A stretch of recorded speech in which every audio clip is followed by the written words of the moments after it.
Hi అండి, నమస్తే. Welcome to mom's kitchen. ఇవాళ మన రెసిపీ అందరికి ఎంతో ఇష్టమైన చీజ్ గార్లిక్ బ్రెడ్ను చేయబోతున్నాను. చాలా సింపుల్ అండి చేయడం. టేస్ట్ అయితే మాత్రం చాలా బాగుంటుంది. డామినోస్లో దొరికే గార్లిక్ బ్రెడ్ను ఇంట్లోనే ఈజీగా ఎలా తయారు చేసుకోవాలో చూసేద్దాం. ముందుగా వెల్లుల్లిని పొట్టు తీసి పక్కన పెట్టుకుందాము. ఇలా తీసుకున్న వెల్లుల్లిని చాపర్ తీసుకొని చిన్న చిన్న పీసెస్గా కట్ చేసుకోవాలి. చూడండి, ఇలా చిన్న చిన్న పీసెస్గా ఉండాలి. ఇప్పుడు ఈ వెల్లుల్లినంతా ఒక బౌల్లోకి తీసేసుకుందాము. అలాగే బటర్ని కూడా యాడ్ చేసుకుందాము. బటర్ అనేది రూమ్ టెంపరేచర్లో ఉండాలి. అలాగే కట్ చేసుకున్న కొత్తిమీర కూడా వేసుకుందాము. 1 స్పూన్ చిల్లీ ఫ్లేక్స్ కూడా వేసి మొత్తం బాగా మిక్స్ చేసుకోవాలి.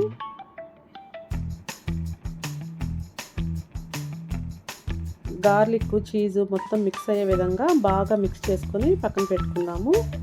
ఇప్పుడు బ్రెడ్ స్లైసెస్ తీసుకొని రెడీ చేసుకున్నటువంటి బటర్ గార్లిక్ మిక్స్ని ఇలా బ్రెడ్ అంతా స్ప్రెడ్ చేసుకోవాలి. ఇలా అన్ని బ్రెడ్స్కి స్ప్రెడ్ చేసి పక్కన పెట్టుకుందాము.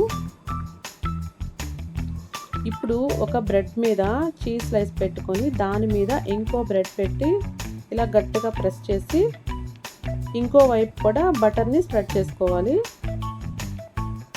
ఇలా రెడీ చేసుకున్నటువంటి గార్లిక్ బ్రెడ్ని ప్లేట్లోకి తీసుకుందాము. ఇప్పుడు స్టవ్ ఆన్ చేసుకొని పెనం పెట్టుకొని వేడయ్యాక బటర్ని స్ప్రెడ్ చేసుకున్న వైపు పెనం మీద పెట్టుకొని ఇంకో వైపు కూడా బటర్ని స్ప్రెడ్ చేయాలి. ఇప్పుడు మూత పెట్టి మంటని లో ఫ్లేమ్లో పెట్టుకొని టోస్ట్ చేసుకోవాలి. ఒకవైపు కాలిన తర్వాత ఇంకో వైపు కూడా టర్న్ చేసుకొని ఎర్రగా కాల్చుకోవాలి. చూడండి, ఎర్రగా కాలింది కదా. ఇప్పుడు ప్లేట్లోకి తీసేసుకుందాము. ఇలాగే ఇంకో బ్రెడ్ని కూడా బటర్ని స్ప్రెడ్ చేసిన వైపు పెనం మీద పెట్టుకొని ఇంకో వైపు కూడా బటర్ని స్ప్రెడ్ చేసి ఎర్రగా కాల్చుకొని ప్లేట్లోకి తీసుకుందాము. చూడండి ఎంత బాగుందో. గార్లిక్ బ్రెడ్ అనేది రెడీ అయిపోయింది. చాలా సింపుల్ కదా. ఈవినింగ్ పిల్లలకి ఇలా స్నాక్స్గా చేసి పెడితే చాలా ఇష్టంగా తింటారు. డామినోస్లో దొరికే గార్లిక్ బ్రెడ్ను ఇంట్లోనే ఈజీగా ఎలా తయారు చేసుకోవాలో చూసారు కదా.